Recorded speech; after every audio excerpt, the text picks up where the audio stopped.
saya agak kaget ya dalam sebuah pemeriksaan gitu ya, di suatu pondok pesantren oleh tim lah gitu kan. Itu ternyata di pondok itu dikabarkan, dilihat dalam pemeriksaan yang ada itu ada puluhan anak-anak santri yang diambil gambling gitu kan, random acak itu ternyata mereka ini sudah sangat berpeluang untuk terjadinya tumor. Ya, tumor. Ya gimana nggak tumor? Ya, yang sering dilupakan oleh wanita. Ya, saya harus sampaikan ini adalah mungkin Anda tidak makan, mungkin Anda tidak minum, tapi ingat ya, Bapak Ibu sekalian, ada bahan yang bisa masuk dalam tubuh kita tidak dari jalur makan dan minuman. Yaitu bahan apa? Bahan-bahan yang sifatnya masuk dari kulit atau kosmetik. Maka kalau Anda pakai kosmetik ya, mau pakai lipstik kayak mau pakai apa kayak segala macam, ya itu urusan Anda. Ingat, di dalam kosmetik itu ada bahan-bahan yang kita sebut atau disebut dalam dunia kimia lah kalau nggak salah, yaitu namanya endokrin ya, endokrin disruptor. Ya, endokrin disruptor itu perusak, pengganggu kelenjar-kelenjar. Dan kalau dia sudah terus-menerus terpapar dalam tubuh seseorang ya, itu yang terjadinya ya potensi kanker sangat besar. Pemutih lah, pencerah lah, apa segala macam. Padahal kalau tadi lagi sampaikan, kalau ngerti konsepnya, nggak perlu ribet-ribet dengan urusan glowing. Karena sel kita tuh kalau dikasih bahan baku yang tepat, dia akan glowing dengan sendirinya, kena matahari, dapat air yang cukup, dapat vitamin, mineral segala macam, dapat enzim probiotik yang cukup, dia akan glowing dengan sendirinya. Ya, apalagi tambahkan dengan ya kalau kita bicara airnya kan wudhu itu kan termasuk. Ini yang banyak orang nggak paham tuh sekarang ya. Maka lagi sampaikan. Jadi kalau bagaimana ya kita mendapatkan manfaat ya dari apa tuh namanya, atau mungkin kita meracik herbal tadi, gampang sebenarnya ya. Kalau boleh saya bilang ya, the king of herbs itu dia ya, itu ada dua kalau saya sih. Yang pertama kunyit, yang kedua jahe. Tuh, ngandalin itu aja tuh. Nah ini dua kombinasi ini Bapak Ibu bisa apa tuh namanya utak-atik gitu kan. Bahkan saya pernah men-share waktu itu udah lama banget, ini mungkin ibu-ibu udah pada kenal tuh Ultimate JSR gitu kan. Bukan, Ultimate kunyit ya. Ultimate kunyit itu isinya kan kunyit ya, potong-potong kunyit gitu kan, masukin gelas ya, kunyit 1 jempol gitu ya. Kunyit potong, kasih air panas, seduh sampai dia berwarna kuning yang muncul ya. Lalu setelah agak hangat kasih jeruk nipis sedikit dan kasih madu.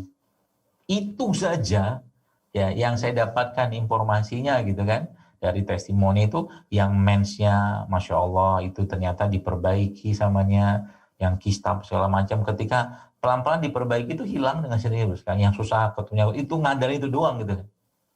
Ya apalagi kita mengotak-ngatik gitu kan, ngotak-ngatik kan emang lemak ya, salah satu lemak yang buruk bagi tubuh kita itu kalau lemak trans namanya ya. Lemak trans itu dari minyak-minyakan ya, atau dari lemak juga bisa kita dapatkan dari hasil akhir dari tepung yang berlebihan. Ya jadi ibu-ibu yang hobinya misalkan makan roti saben hari gitu ya, saya menyarankan coba dikurangi atau diperbaiki, atau mungkin diganti itu hobi makan roti tadi. Kenapa? Roti kan tadi kita tahu ada terigu di situ, ada tepung segala macam. Ya, ketemu lagi dengan gula pasir segala macam. Ya, boleh nggak makan roti ya boleh, tapi itu bukan makanan yang baik untuk dikonsumsi setiap saat, gitu kan. Ya kalau boleh saya katakan ya kembali ke pola-pola makan zaman dulu sebenarnya. Ya orang-orang tua kita udah mengajarkan. Jadi kata kuncinya di rempah-rimpang tadi. Maka kayak kita bicara kanker gitu kan, berarti apa andalan kita untuk kanker atau tumor ya? Kunir putih salah satunya. Salah satu kunir putih ya. Kunir kuning juga bisa ya. Kunir putih, kunir kuning juga bisa. Tapi semua jenis rimpang-rimpang tadi dia punya kekuatan anti kanker di situ gitu kan, ada apa namanya bahan aktif yang dia juga bisa mencegah kanker ya. Kemudian apalagi ya, ibu sekalian, rempah ya, Banyak sih rempah-rempah andalan sebenarnya yang kita bisa pakai ya. Kalau saya tuh biasanya yang saya gunakan yang gampang kita dapatkan itu adalah itu tuh cengkeh ya, kapulaga, bunga lawang ya. Dan menariknya, Bapak sekalian ya, rempah-rempah kayak begini ya, rempah-rempah itu ya, banyak lagi yang lain ya, kayu manis juga sama itu. Itu subhanallah, dia kayak pupuk gitu. Kalau Anda membayangkan tanah yang dicangkul gitu kan untuk ditanami itu, dia seperti pupuk gitu kan. Makanya tidak heran wanita-wanita ya yang berutin mengkonsumsi rempah-rempah dan rimpang-rimpang ini dan dalam bentuk apapun ya, mungkin tidak hanya resep-resep tertentu, tapi dalam bentuk mungkin makanan gitu kan, atau lagi minuman, itu reproduksinya subur gitu kan, dia menjadi wanita yang subur. Nah kalau kita lihat sekarang kan, anak-anak zaman sekarang kan udah jarang dengan hal-hal seperti itu. Yang dimakan kebanyakan makanan-makanan cepat saja. Dimakan kebanyakan makanan-makanan yang mengandalkan rasa dari flavor atau perisanya. Dan itu menjadi bagian dari gen mereka. Artinya, kalau ini kita tidak cegah, kalau ini kita tidak perbaiki, maka gen anak-anak wanita zaman ke depan itu ya akan menjadi gen-gen yang nauzubillah min zalik, cuma menghasilkan wanita yang rahimnya rapuh, bahkan susah hamil. Dan ternyata terbukti sekarang. Ya, terbukti. Gara-gara apa? Gara-gara tadi ya, suka-suka dia makannya. Ya. Suka-suka dia makannya, kalau dimakan yang lebih banyak mementingkan selera lidahnya ya. Makanya orang tua, ibu-ibu sekalian, bapak sekalian, itu harus memaksakan, mengenalkan mereka dengan ini. Saya juga di rumah kayak begitu. Ya, anak-anak kita kan punya banyak pembanding ya, dari luar. Ya, tapi kayak sekarang anak saya kebetulan yang nomor 4 itu subhanallah lagi pilek gitu ya. Itu Masya Allah ya, apa tuh namanya, dia minta herbal gitu kan, minta herbal. Ayah minum herbal gitu kan, yang 3 tahun gitu kan. Anak yang lain juga sama, karena saya sudah kenalkan itu ke mereka. Saya ingin itu menjadi bagian dari kehidupan dan gennya mereka.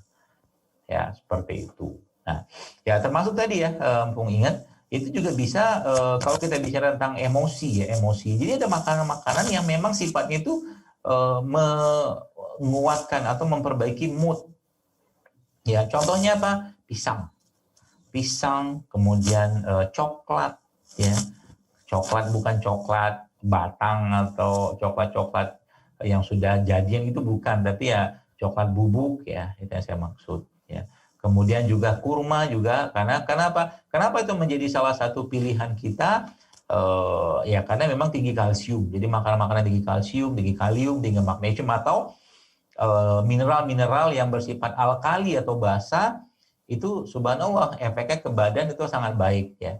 Ya termasuk juga salah satu lemak yang saya sangat sarankan bagi ibu-ibu ya, ummahat sekalian untuk konsumsi itu adalah minyak zaitun. Ya. Minyak zaitun. Jadi sangat dianjurkan tuh minum minyak zaitun. Jadi madu ya, kurma, minyak zaitun ya. Cobalah rutin konsumsi. Sederhana kok, tapi ya.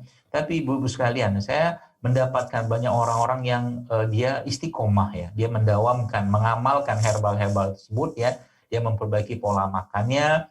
Dia kemudian mengkonsumsi herbal-herbal tadi selama ya 3 bulan kurang lebih paling optimalnya, optimal yang pertama karena 3, 6, 9 biasanya itu tampak perubahan dalam tubuhnya. Itu sangat jelas kelihatan ya. Mulai keluhannya sudah mulai hilang ya. Kemudian jadi sebenarnya penyakit-penyakit itu dengan keluhan yang mereka kirimkan pesan kepada kita, kalau kitanya peduli ya, contoh mungkin susah tidur atau mungkin badannya pegel-pegel, pasti ada masalah ya. Pasti ada masalah dalam tubuhnya itu yang tubuh mengirimkan sinyal-sinyal keluhan tadi. Ya, artinya kalau sinyal keluhan tadi itu kita terima laporannya dengan baik ya, subhanallah ya, itu akan hilang dengan sendirinya mereka. Jadi nggak perlu diobatin keluhannya. Ya, benerin makanannya, benerin gaya hidupnya, ya waktunya tidur ya tidur, waktunya makan ya makan, waktunya puasa ya puasa gitu loh. Sederhana kok, ya. Kalau sekarang kan kebalik gitu kan, kebalik. Ya. Jadi apalagi ada satu survei dari teman saya lah, menurut dia ada data dari sosmed itu kan, ya ada kecenderungan waktu-waktu tertentu ya wanita-wanita itu mereka sibuk mengkomen tentang sesuatu yang tidak ada keterkaitannya dengan mereka. Nah, ini saya katakan menguras gitu kan, menguras emosi. Emosi kita itu Ibu sekalian ibarat kata tabungan dalam, ya mungkin bahasanya itu dalam tabung gitu loh.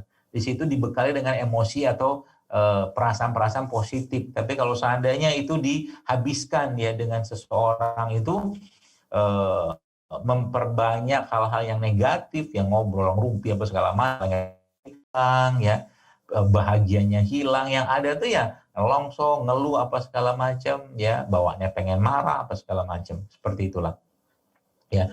Maka Allah menciptakan ya makanan-makanan tadi ya di alam semesta ini yang kita bisa konsumsi ya, dapatkan dengan mudah ya. Ada herbal-herbal juga, rempah-rempah segala macam ya, itu juga salah satu yang bisa kita pakai dalam kehidupan sehari-hari ya. Jadi perbaiki emosi, simpulannya ya, udah jam 2, perbaiki emosi ya, tata emosinya ya, dan berat memang untuk menata emosi itu. Tapi kalau kita berbekal dengan iman dan ilmu ya, maka insya Allah akan bisa, dan tentunya mengandalkan Allah di sana. Lalu yang kedua, perbaiki perut ya, di sana saya sudah jelaskan tadi ya, cara apa, mulai menata kembali pola-pola makan ya. Jadi jangan makan lagi yang tidak penting gitu kan. Bagi ibu-ibu, maaf ini ya, saran saya ya, kalau yang Anda berjualan makanan-makanan yang kurang sehat gitu kan, atau tidak sehat, saya menghimbau, karena cuma bisa menghimbau doang kan. Coba Anda juga mulai mengedukasi mereka ya untuk berperilaku sehat juga ya, di samping menjual makanan-makanan tadi ya. Dan banyak caranya kita bisa kerjakan ya untuk mengajak mereka, sehingga nanti akhirnya bisa kita ciptakan bersama-sama generasi yang sehat, dan itu bisa dimulai dari keluarga.